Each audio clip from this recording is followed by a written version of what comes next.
Spellbinders April 2026 Kit Clubs are available. Hi everyone, I'm Rebecca Keppel. In today's video, I'll be sharing some of my absolute favorites from this month's Kit Clubs. I have a bunch of cards to share with you today, so let's jump right into the card making and I'll let you know which Kit Clubs I'm using as we go. Let's start out with the press and foil plate this month. It creates the look of a seed packet. I did cut off a little bit at the top and the bottom because I really just want to use that interior frame, but I did use the black foil that came with this month's club.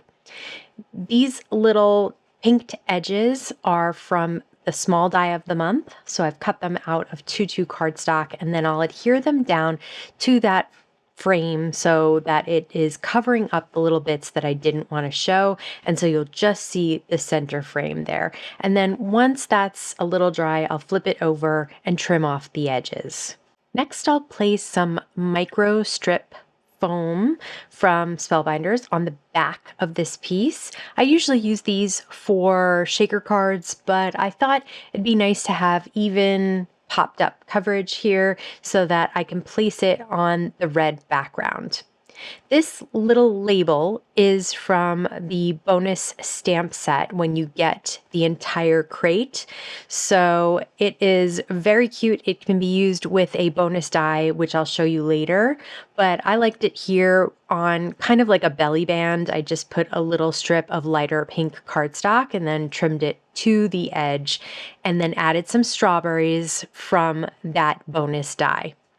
Here is the small die of the month. As I mentioned, it comes with this pinked edge that you can cut out. I like the look of them going in and going out. So I used one direction for the last card and another direction for this card, and that gives you just a little extra that you can use it in both directions. This die this month comes with a flower pot and then the ability to make two different size of posies and also leaves, stems, and smaller flowers as well. You can see I put most of the pot together except for the dirt. I'm putting the flowers and stems in first and adhering them down to the back of the pot.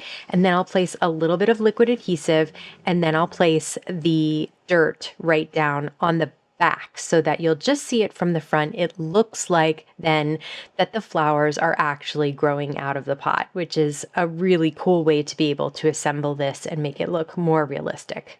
Trim off those ends so that they match up to the 4x5¼ piece of white cardstock that I have there, and then some large foam squares on the back of the flowers and the pot.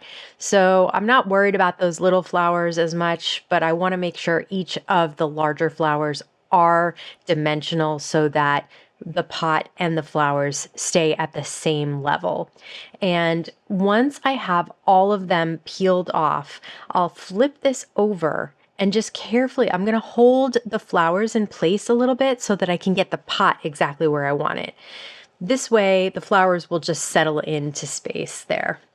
I'll put a little bit of liquid adhesive on the back there and then place this down on an A2 piece of cardstock that's been embossed with the 3D embossing folder this month, and that is fog cardstock in the background.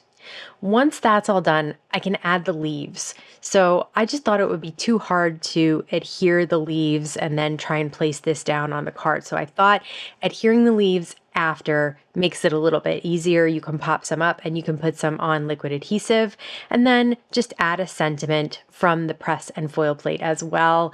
And that completes this card. I love the look of the posies and some ink blending on the inner part of the flower. Next up, we have that bonus die. So you can see I've cut out the center of the jar and then out of white cardstock and then put some clear acetate behind it. Then I've cut out the entire frame of the jar and adhered that on top. This way you can see through the jar what is inside, and inside will be two large pickles. These pickles are easy to put together. It's just two pieces of cardstock. I cut one out of a darker color of green and one out of a lighter color, and then I'll adhere down this piece onto the background piece, which is sea glass cardstock. So I'm not creating a shaker here. It's just a window card. I just wanted to have the look of glass for the bottle, and I'll place a heavy acrylic block on top to make sure everything adheres down. Here's the label. As I mentioned, there are several different labels that you can stamp and then cut out with the bonus dies label. And the lid of the mason jar, you can see, is several layers. So you have the little fabric that's coming out from the side, as well as the lid and then the mouth of it. So really realistic and cute. I did cut this down to 4 by 5 1/4 so I could mat it on some beeswax cardstock. And I love how the couple of layers gives it a little bit of extra dimension. This is the large die of the month. I've cut out the 2 ends of a piece of brown cardstock, and then I'm going to heat emboss it. Those 2 ends have a stitched effect, and what you'll do is you'll cut this piece. One will be 2 1/4 and one will be 1 3/4. So there'll be 2 different sizes. The background piece is going to be the taller piece. And you can see that Market Weave embossing folder right on the bag itself. I did not adhere down the handle. That little die can create an accordion fold that you can put on the sides and in the center to pop it up. I just decided to use those microfoam strips. I think they're easy to work with. I happen to have them. So if you don't have any dimensional foam, that little piece will help you create that dimensional look. So I'll place that right at the bottom of the A2 piece of cardstock, and you can see that then the front is a little bit lower than the back, and that gives you the ability to put items inside the bag and still see them. I've already put all the pieces together. They're very simple to layer. Most of them, it's just 2 layers. And so there's a baguette, there's a container of milk, there's a broccoli, a pepper, a piece of cheese, a beet, and I love that all of those things can be different colors. It really makes the entire bag filled with lots of colors. There's also little tulips that you can cut out. So I've cut out 3 of those little tulips so I can kind of put them all together like it's a small bouquet.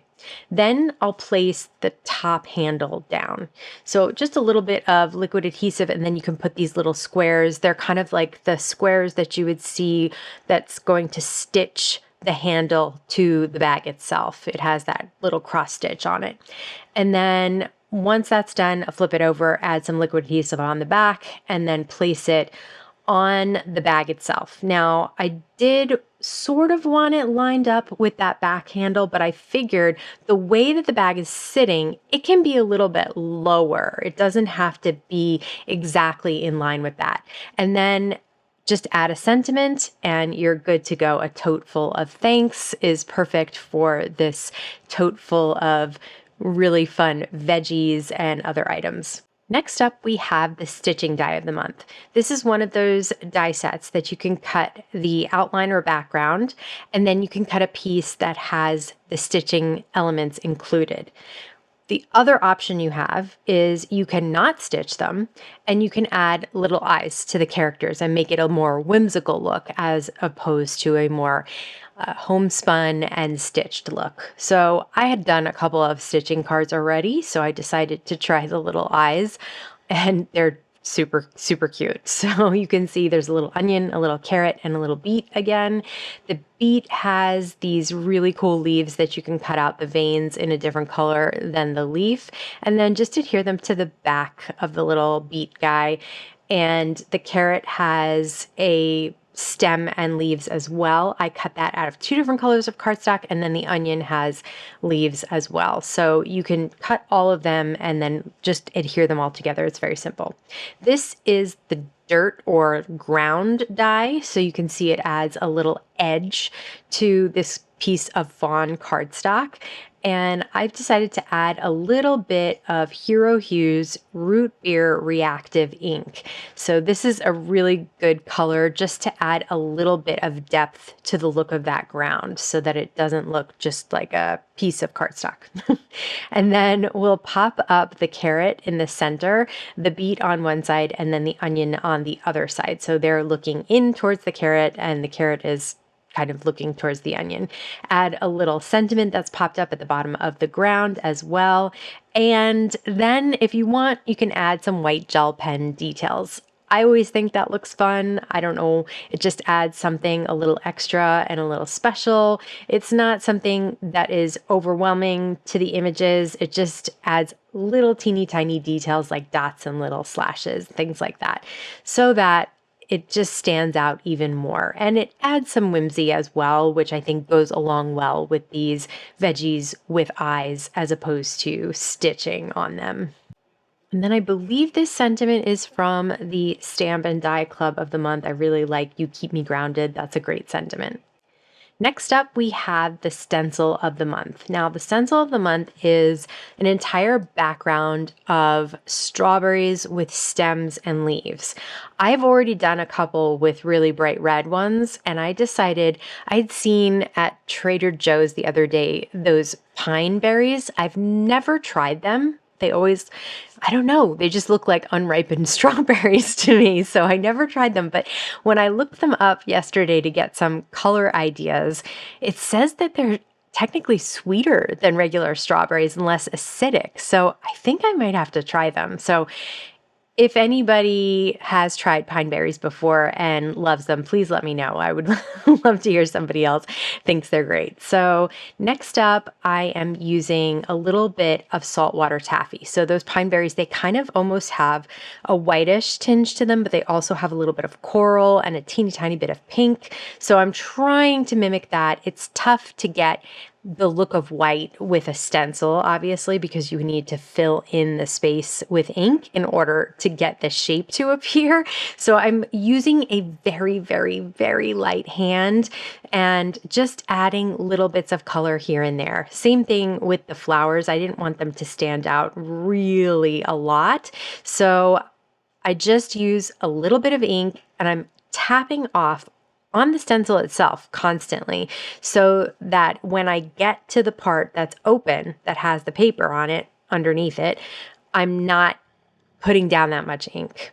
Once the stenciling was done, I decided to cut it out with one of those A2 layering dies. So instead of trying to get a perfectly sized cut A2 layer with my trimmer, I decided to just use the die because it cuts out exactly the perfect size.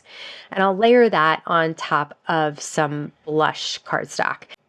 Next, I wrapped some twine around the card so that I could attach a little tag that will hold the sentiment.